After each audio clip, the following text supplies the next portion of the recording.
আসসালামু আলাইকুম রহমতুল্লাহ। বিসমিল্লাহির রহমানির রহিম। প্রিয় দর্শক, আজকের আমার আলোচনার বিষয় হচ্ছে মানুষ ভার্সেস অমানুষ।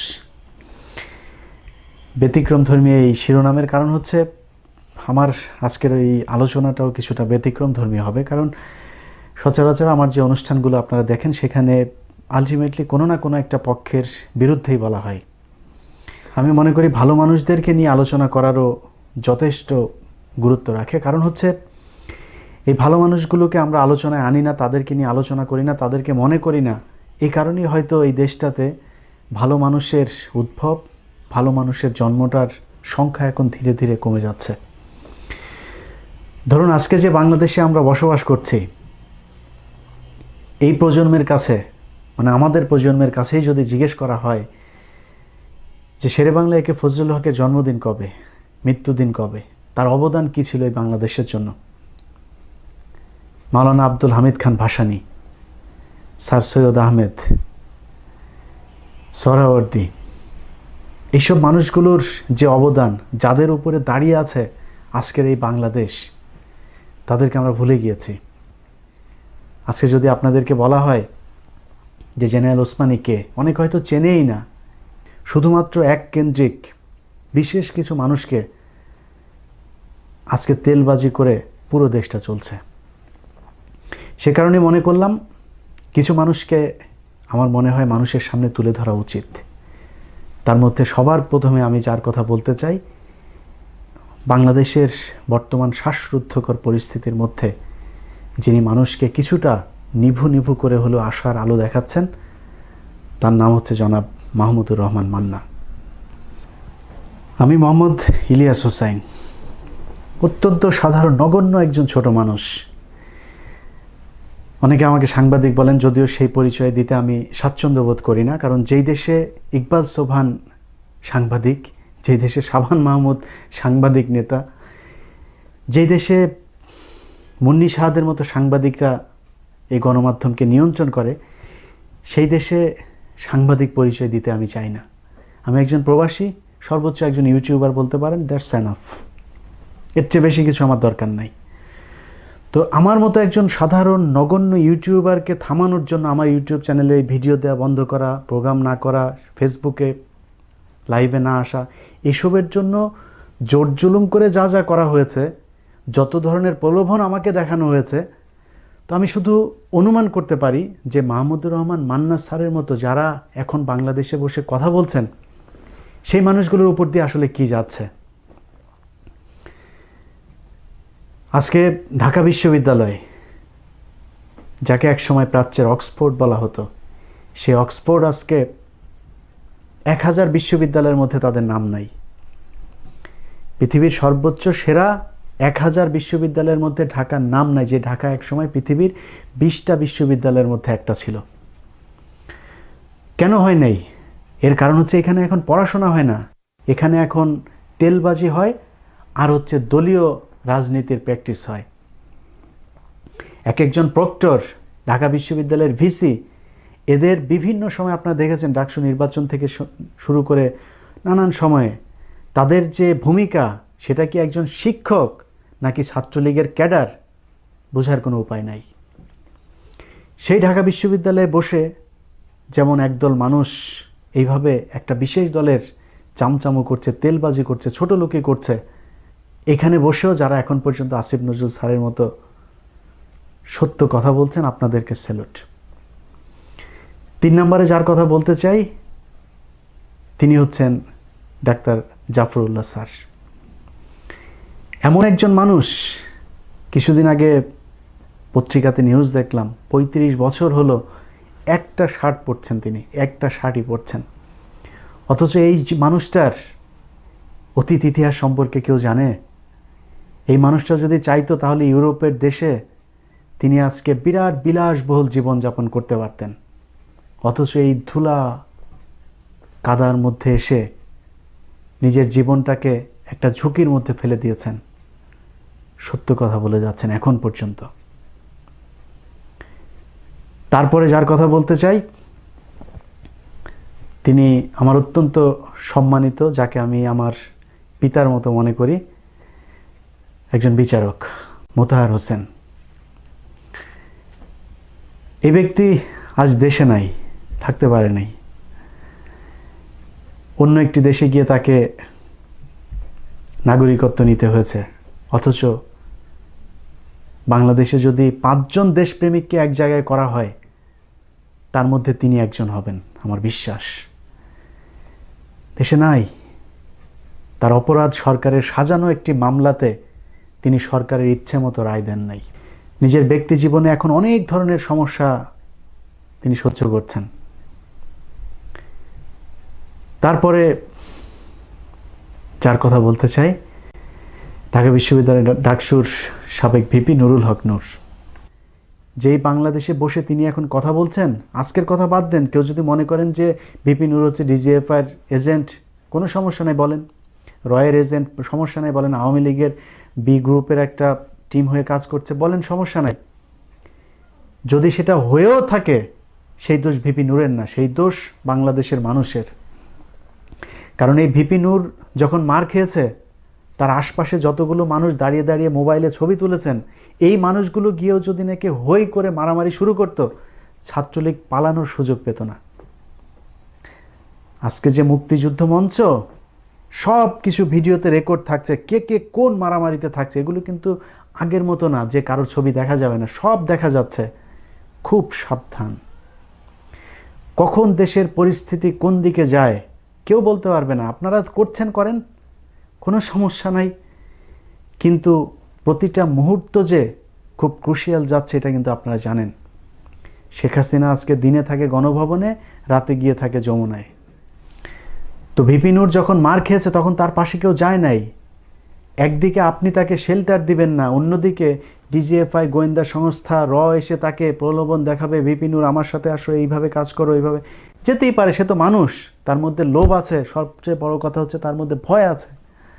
বাংলাদেশে বসে এত কিছু করা সম্ভব না। তো তাকে আপনারা রাস্তায় নামিয়েছেন, তার পাশে কতজন মানুষ গিয়ে দাঁড়িয়েছেন, সেই দিকটা লক্ষ্য রাখতে হবে। অতএব ভিপি নূর যা করছে সেটার জন্য ভিপি নূরকে স্যালুট জানানো প্রয়োজন, সে কারণেই তার প্রতি আমি সম্মান জানাচ্ছি। খুব ছোট করে আর কয়েকজন মানুষের কথা বলবো। অনেক মানুষের কথাই আসলে এই মুহূর্তে বলা যায়, সবাই কথা হয়তো বলতে পারবো না, মাফ করবেন।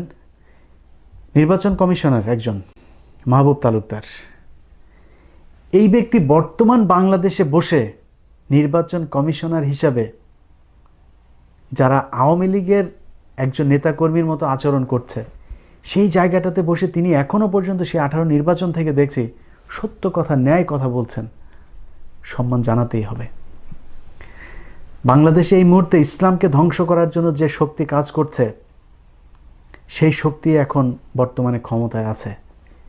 এই সময়ে বসে জনাব আব্দুর রহিম স্যার, যিনি জনস্বাস্থ্য ইনস্টিটিউটের পরিচালক, তিনি একটি বিজ্ঞপ্তি দিয়েছেন যেখানে তিনি একটা পোশাক কোড জারি করেছেন।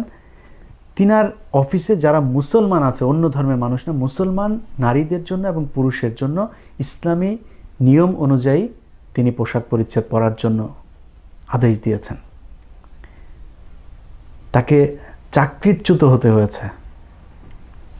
আব্দুর রহিম স্যার, আপনার কাছে আমার এই ভিডিও আমার বিশ্বাস যাবে।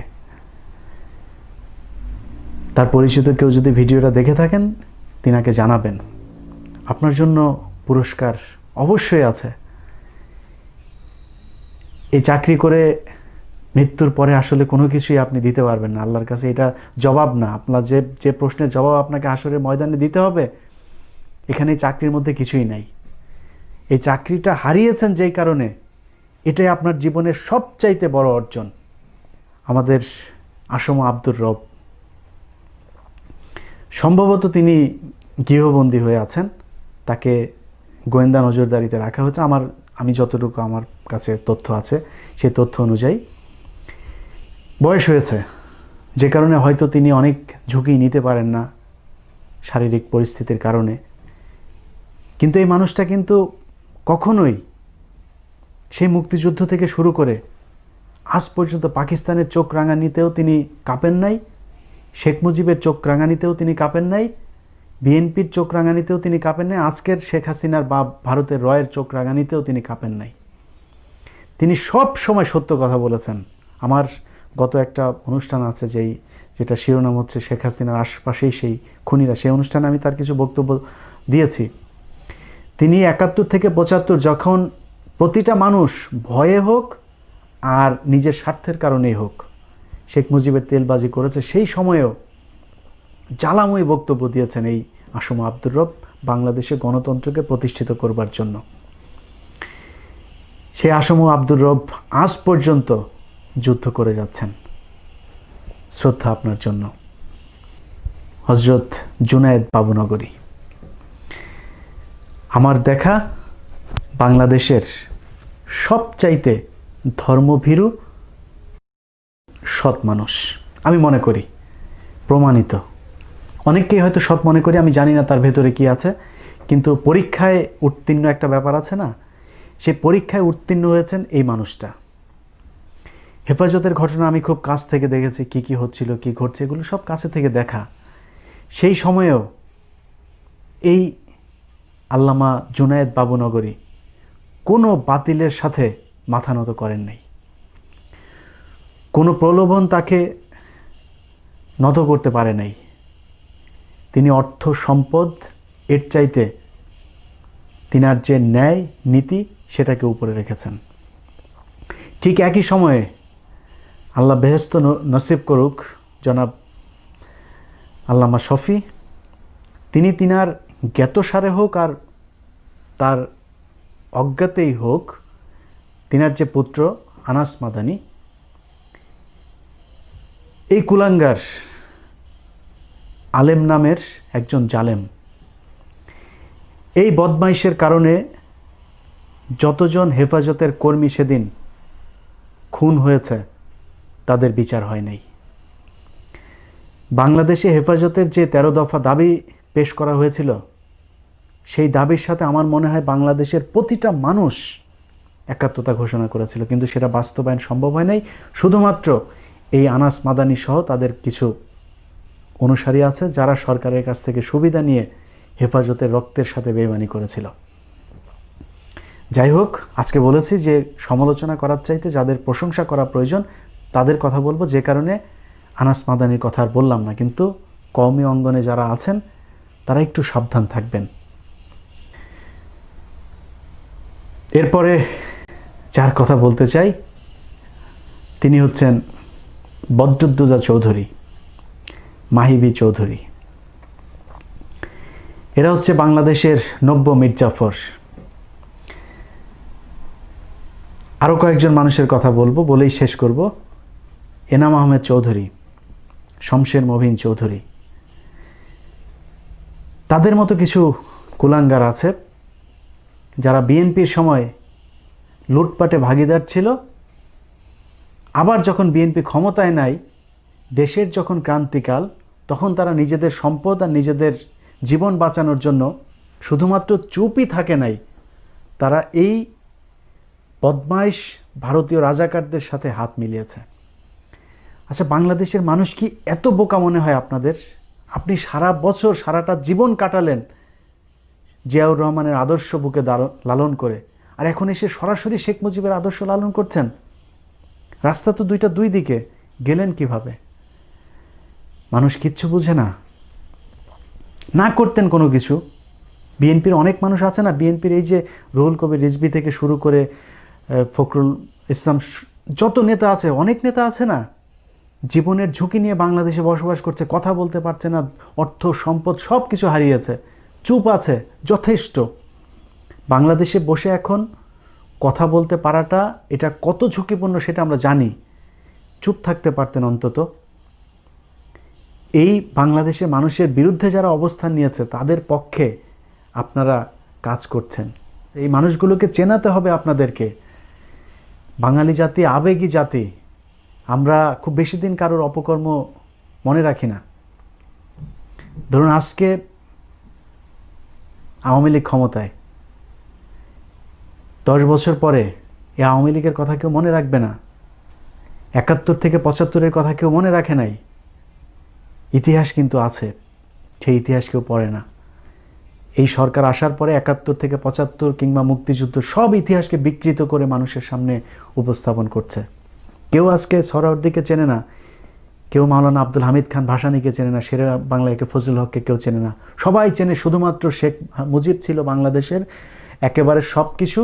সেই ছিল সেক্টর কমান্ডার, সেই ছিল মুক্তিযুদ্ধের সর্বাধিনায়ক, সেই মুক্তিযুদ্ধের ঘোষণা দিয়েছে। শেখ রাসেল, শেখ কামাল, শেখ জামাল ইনারাই হচ্ছে মুক্তিযুদ্ধের সেক্টর কমান্ডার ছিল, আর বাংলাদেশে কেউ মুক্তিযুদ্ধে অংশ নেয় নাই।